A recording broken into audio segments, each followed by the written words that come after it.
r/AskReddit. Serious people who had to clean out rooms of someone who had died, family, friend or otherwise. Did you find anything you shouldn't have found, and how did it make you feel? When my mother was killed by her ex-husband, I was one of the people tasked with packing our house. He stalked her and would break into the house often. My mother knew but no one else did. As a result, when we were taking things down, like pictures and such, we would find things hidden behind them. Items such as checkbooks to hidden bank accounts from him. Or even worse, notebooks full of dates and accounts of events where he would engage her. She had a restraining order on him. Usually these engagements, according to the notebook, were awful. Tires being slashed, her being followed, and him coming up to her on day-to-day events berating her. The thing is though, she kept it all secret from the family. What makes it so hard is, if she would have told every one of these things, she might still be here today. I hope that was used as evidence against that bastard, and that he's serving life without chance of parole. With that kind of behavior it could have easily been a murder/suicide. Edit. Just saw he got 40 years without parole. Hopefully he rots in his cell. My dad's grandmother was a huge hoarder. When she died, he had to go clear out the house, which was no easy task. My dad always tells us about how you couldn't even see the walls of the house because of the amount of stuff she had lying around, and how she looked so tiny walking around in the little hallway she managed to make in between all kinds of objects. After several days of trying to clear out the house, my dad finally made it to her bedroom. It was completely filled with all kinds of things, ranging from like 20 kinds of brooms to several harps she had bought during her long trips to Europe. He found all kinds of surprising stuff, but the one that ended up being the craziest one was a letter. He found it in her bedside table, and it caught his attention because of the wax seal and what was written on the envelope, to be opened by my daughter only after my death. My dad called his mom immediately, since she was his grandmother's only daughter. After getting her permission, he opened the envelope and found a letter and a birth certificate. In the letter, his grandmother explained how she was never able to have children, and how ashamed she and her husband always felt. Big Catholics. Beginning of 20th century Mexico. She always wanted to have a child, so they decided to take a very long trip through Europe, from which they would come back with a baby. This baby was my dad's mom, who always looked a bit different from her family, as white as it can be. Bluest eyes you've ever seen. They found her in an orphanage run by some nuns in the north of France and immediately fell in love with her. Adoption was a big taboo at the time, so no one ever knew about it. The story they told was that she had gotten pregnant during their trip and had given birth to the baby in Europe. They brought her back to Mexico and registered her as a newborn, even though she was already several years old. My grandmother lived all her life thinking she was her parents' biological daughter. At 45, through a letter, she found out that she was adopted, that she was actually older than what she always thought, and that she was actually French, not Mexican. My dad had to tell her all of this through the phone, while trying to understand a birth certificate written in French. My grandma eventually ended up hiring a private investigator and finding her family in France. But that's another story. Edit made the paragraphs clearer, so it was easier to read. Edit 2. For all the people saying this sounds like a good movie, you should watch Philomena. It's a good movie with a similar story. Also, we've always tried to convince my grandma to write her memoirs, especially since her whole life was like a movie. Even before she found that letter, I guess she finds it too hard to go through all of it again. She prefers not to remember it. Her childhood was pretty traumatic, especially with such an overly dramatic mother. Just think about the open after my death part. They were basically millionaires. Had dinner with silver plates, and she even remembers having the president over for dinner. But all that was lost before she turned 20. Would love to hear more. Sure. So after several years trying to grasp what had happened, my grandma decided to try to find her family through a private detective. This would also help, so she could claim her French citizenship, which she was interested in getting. The detective ended up finding her mother and some other family members. After exchanging some letters, It became clear that her biological mother had no interest in meeting her. But surprisingly, her aunt did, without having ever met before. The aunt traveled all the way to Mexico and stayed at their house for a few weeks. Through her, my grandma found out about her biological mom's story. She had gotten pregnant at 16. Out of wedlock, which wasn't accepted at all at the time. Especially considering they lived in a very small town. Her parents forced her to give up her baby to the nuns' orphanage. Which was the right thing to do at the time. I guess this is why she had not interest in meeting my grandma. She must have found it too hard to see her after all those years. My grandma's aunt remained in contact with the family throughout her whole life. And my dad even stayed with her for some time in Paris to learn French. The whole adoption story started spreading around the family and a lot of people ended up confessing they had their suspicions. Mostly because of my grandma's super blue eyes. My grandma tells the story as if it was nothing now. And seems pretty happy to be able to celebrate 2 birthdays instead of 1. When my great grandpa died, we had to wear surgical masks to clean his house out because he chain smoked big fat cigars for decades. The smell was ridiculous. At one point, my uncle came running out of the house with a box screaming I found his skin flicks. And later on, my cousin came out of the house with a light up Christmas reindeer under his arm and a very serious look on his face. Someone asked him what he was doing, and without breaking stride or changing his expression he said I want this. Edit. Top commenters now about my great grandpa's porno collection. So that's cool I guess. I thought it said skin flakes. Very different story there. It took your comment to make me realize what a skin flick was referencing. I was thinking like he had peely skin and would collect it in a box as it came off. My grandma's house had money everywhere. Every purse had at least $100 cash. Suitcases had a few hundred more. Every coffee can or other container in her kitchen had rolls of money. There were even bags of frozen Vegas in the freezer that had been split open and money hidden inside. And her bank accounts, thousands upon thousands of dollars. No one had any idea. She lived so simply and never spent a dime on anything unnecessary. I'm sure her financial paranoia was due to growing up in the Great Depression. It made for the best scavenger hunt ever. Though.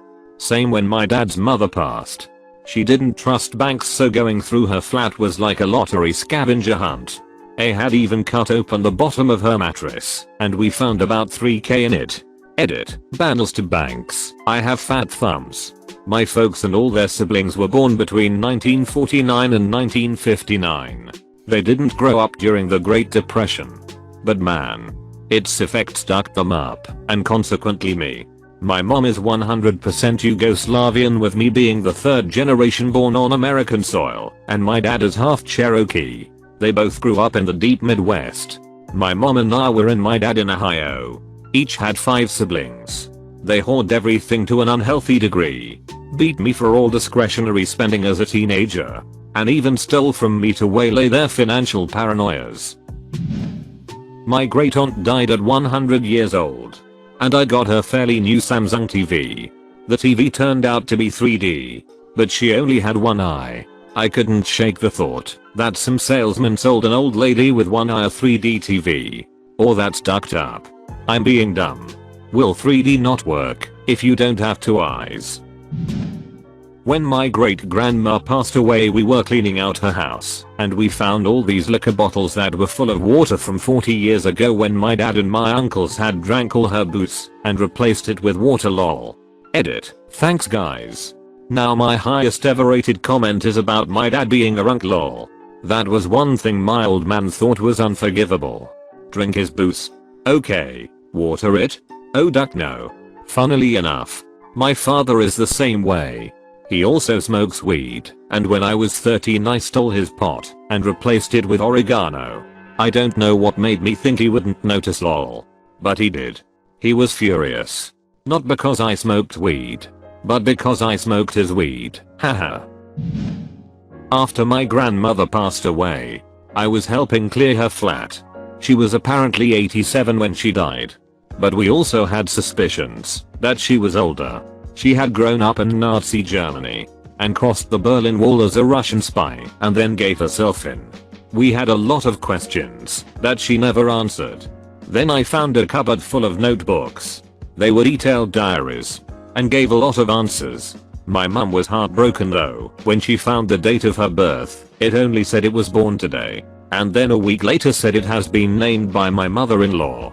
Edit. Her diaries were written in German and English, depending on where she was living at the time. She was in Glasgow at the time of my mum's birth, and for the first 2 births as well. I'm fluent in German. And yes, you have das, which can be translated as it by some people. Sadly there is no wiggle room and she just distanced herself from my mum's birth. Postpartum depression. Maybe? That's a very sad thing to find.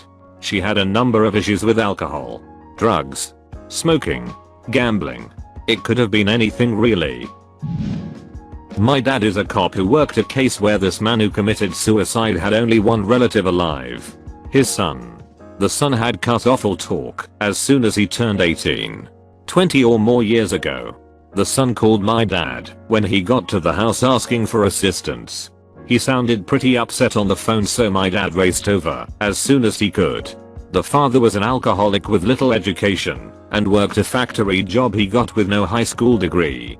He was believed to be not so smart, for lack of better term.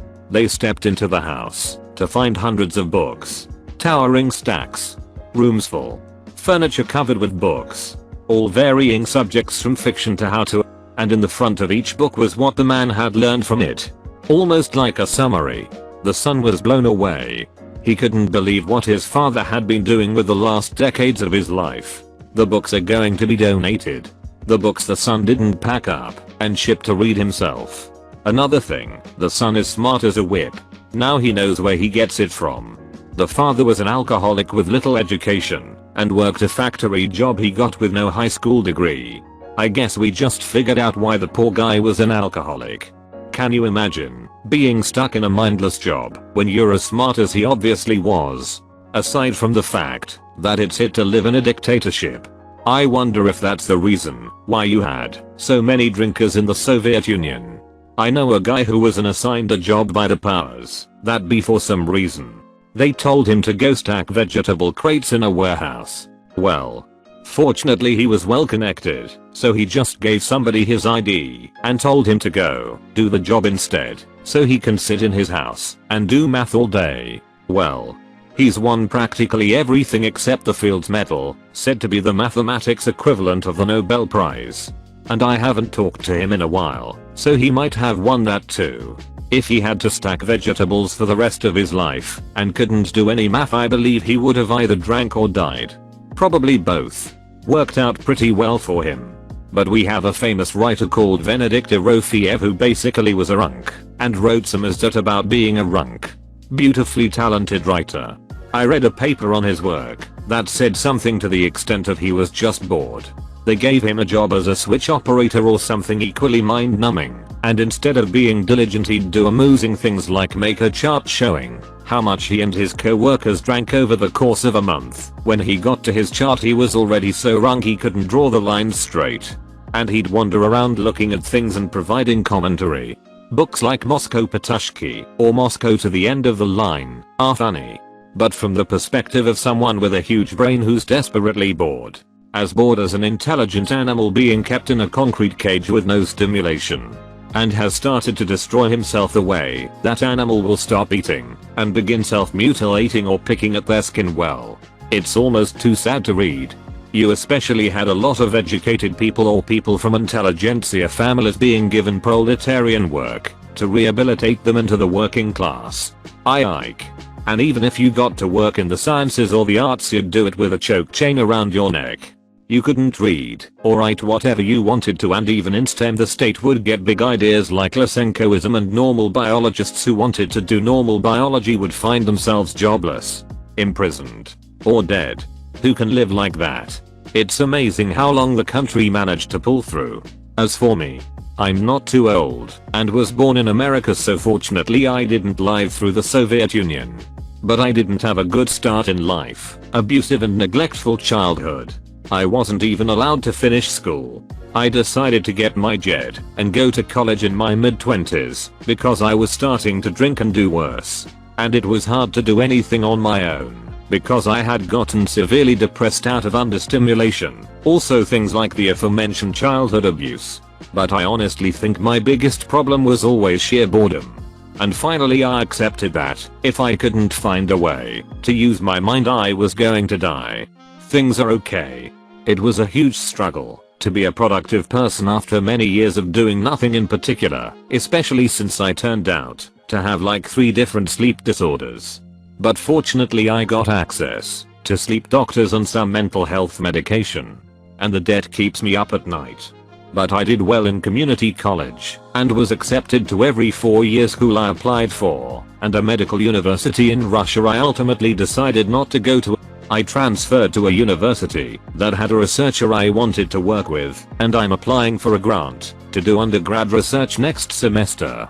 Since I thought of a cheap problem that interests me. Drinking and drugs were always extremely uninteresting, and I don't miss any of that. Meanwhile most of my relatives do things like factory work, and I know many who are very content having a repetitive job.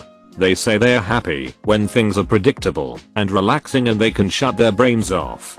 Not a matter of intelligence on their part either, but just their natural inclinations. So it's important that people can choose their own jobs. Since the psychological health of an individual is more important than anything else in my opinion.